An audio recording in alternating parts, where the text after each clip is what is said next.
Ça sent bon le curry de légumes ce matin dans la cuisine de l'église anglicane Holy Trinity d'Ixelles. Au fourneau, rien que des bénévoles. Aujourd'hui, on fait 650 plats. 650 repas destinés au hub humanitaire qui accueille les migrants. Une solidarité mise à mal le mois dernier par un contrôle de l'AFSCA.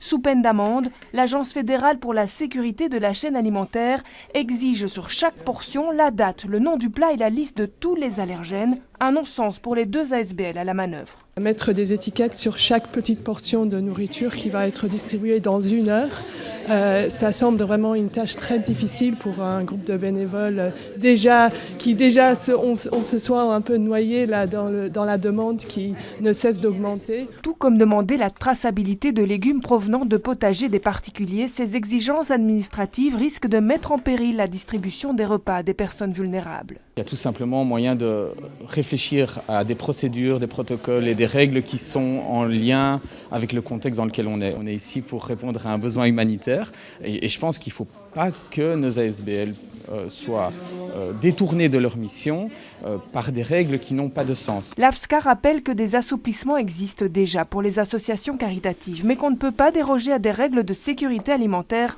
imposées en réalité par la législation européenne. S'il y a une maladie, une contamination, on doit pouvoir remonter à la source pour retirer cette denrée alimentaire du marché et éviter que tout le monde ne la consomme et ne tombe malade. C'est simplement ça le but de la traçabilité.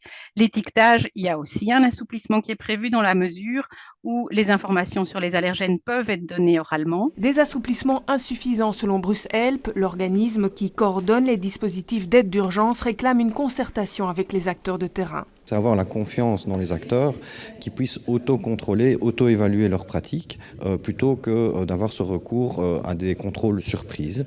Et la deuxième chose, c'est la formation. C'est quelque chose qui est promis par l'AFSCA. Nous, ça nous semble une très bonne pratique, mais qu'on ne constate pas encore concrètement sur le terrain. L'AFSCA, de son côté, assure que ces contrôles ne veulent en rien entraver le travail des organisations caritatives. Une formation collective sur l'hygiène en cuisine est programmée pour décembre.